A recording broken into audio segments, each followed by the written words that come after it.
couple things I'm going to elaborate on today. One of them being a story that's helped shape Western civilization, and that's the story of Cain and Abel. You got two workers being overseered by God in the most ideal of situations, and one ends up murdering the other in cold blood. You got Abel, who exemplifies perfection and diligence and is just doing everything well in God's eyes, and he ends up getting murdered by his own brother, who's being slothful and lazy, and maybe not completely lazy, but just doesn't pay attention to details. Now, you could extract a lot from this story, but one of the things I want to highlight is that pain, tribulation, and just struggle can be arbitrary, in the sense that it might just be exclusive to your life and others can't relate. For some, life is just success after success and just a streamline of good things. For others, it's just struggle and chaos and trying to make sense of just things. Now, another story from the Bible I'm going to draw points to is the prodigal son, in which you have two sons from a very wealthy man. One, the youngest, asks the dad, I want my estate, I want my half, because it makes sense that if you have two sons, you want to distribute it equally. And usually tradition is that the oldest son gets his first, but in this story, it's the young son. And being young and naive, he goes out to a foreign country, expends himself, and squanders all his money, and ends up working for a pig farmer, and is just in destitute conditions. Waking up daily to the suck and watching these animals eat better than he's reminded of his father and his father's land, and he thinks, man, if I could just I remember that even my dad's servants were in good conditions. And so he considers his conditions and just decides that he's going to go back to his father and beg to at least be able to be a servant in his house. Now, upon arrival, his dad meets the youngest son, which is the guy that squandered and all that. And his dad doesn't open his arms with rebuke and, harping. What he does is he runs to his son with open arms and acceptance. And the oldest son, this is where it gets tasty. The oldest son is like, why this? Like, why are you rewarding him and not punishing him for him being an idiot? And then the father's like, okay, let's get the fattest, just, that thick cow and let us slaughter it because my son has returned. And the older son's still mad because he's like, well, I'm here. I'm the one slaving away. I'm the one that's diligent. I'm the one that's working hard. Where's my calf? And then the dad rebukes him because he's like, well, you've always been here. Why didn't you go ahead? I mean, I'm your dad. Why didn't you go ahead and slaughter one for your sake, for celebration? Now, I could spend hours on both the Cain and Abel story and the prodigal son because there's so many parallels and reflections and things that you could learn from these stories. But first of all, let's get to why you get pissed off and why your anger takes control of you. Also, I highly recommend that you read these two stories just to get the most out of this. A lot of times where we feel anger depends on a situation where we feel there's a lot of injustice, some kind of double standard, or we're not being noticed and our self-value and self-worth isn't being recognized.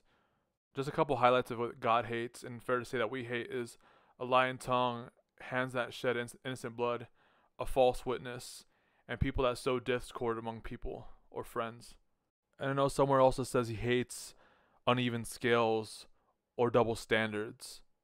Now, in another video, I want to talk about karma, injustice, and just when life is unfair to us.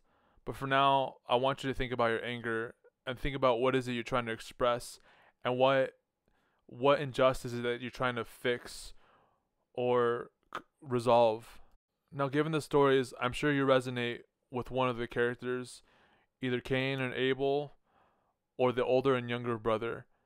And I want you to think about each person's position and what they were trying to achieve and what their injustice was and whether or not it's justifiable. So first I'm going to tackle the most common ones, and one of it is hypocrisy, in which you're trying to follow an ideal code or structure and you're trying to make it work for yourself, you're trying to progress in it, but there's people that are also progressing in this code and structure, but they're not playing by the rules. Now, some of the ways we can feel robbed about this is because we start comparing ourselves to that individual. We start justifying how awesome and how entitled we are, and we should be getting the rewards, we should be reaping the fruits, but the other person is not doing what you're doing. They're not upholding the code, yet they're just living the life. Now, just like the older brother, one of the things that this can do to us, it could rob us of our peace. We start comparing ourselves to others, and man should never be compared to another person in this sense. And a lot of times in these situations, we have to ask ourselves, do we really know all the factors that are at play? And do we actually know this person's situation or why this person's prospering? Is it really what I think it is? Because most of the time, we're just going to be looking from the outside and just making a judgment based on perception and not really knowing all the details. Sometimes we're looking for affirmation from other people.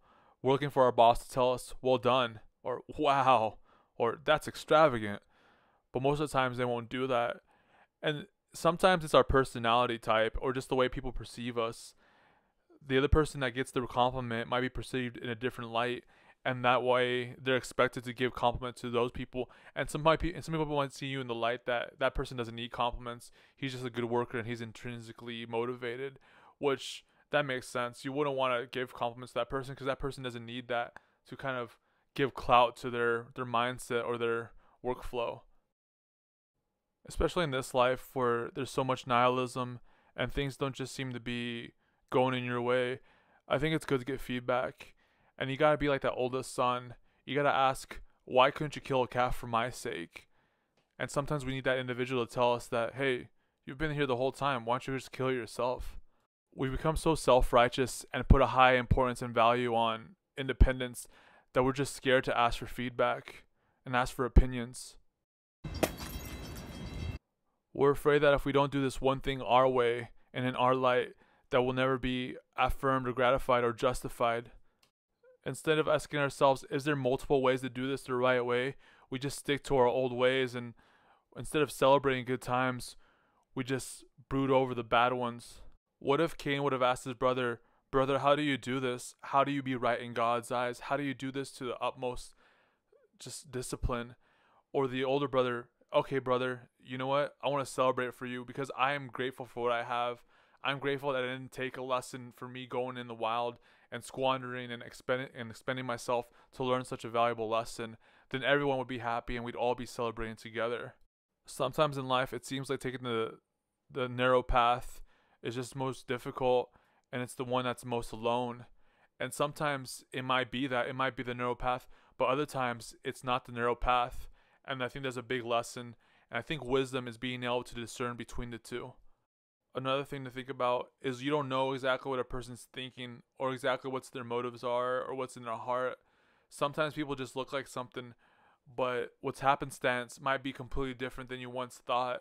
And you might have to ask this person questions to really get a sincere insight into their life, motivations, and emotions. Sometimes the person you hold the most hate or anger against could be the person that could be the closest to your heart, because let's face it, you guys both value the same thing. Both Cain and Abel were trying to please God, and Cain, instead of pleasing God, ended up committing fratricide and killing his own ideals. The two brothers stayed, well, I don't know if they stayed, but they had a disagreement because of a misunderstanding and the unwillingness to go forth and be brave and ask the question, why can't I have a calf? Sorry for me turning on you, but I'm going to ask you, are you actually brave? Do you ask the questions that you most fear? Are you able to get the information that you need most? Or are you just afraid of stepping out of your comfort zone to find out who you really are and what's really best fitting for you? Are you afraid of knowing what people actually think of you? And that's why you get angry, because people think highly of others and think lowly of you. And actually, you might not even know that because you're too afraid to ask. You're too afraid to be vulnerable. You're too afraid to be authentic. You're too afraid of putting yourself out there. No one will ever be able to answer yes or no if you don't ask the question. Asking the questions are a journey that lead to the answer. And if you're not able to take the first step or even lead, it's always just going to be a myth. It's always just going to be in the back of your mind, and it's something that will never be realized. The truth about anger is you're only angry at yourself, and others just show that to you. You're probably a really cool person. You probably got great traits, great personality, and you're a joy to be around. But it's only when this dragon or these circumstances that you're trying to avoid happen that bring out a part of you that you're not comfortable with and you don't want to be seen with. The true victims of anger are you, first and foremost, and those you take it out on. Don't be that person. Be more loving, be more kind. As always, if this was of any value to you, please like, share, subscribe, comment. Let me know what you think. Ciao.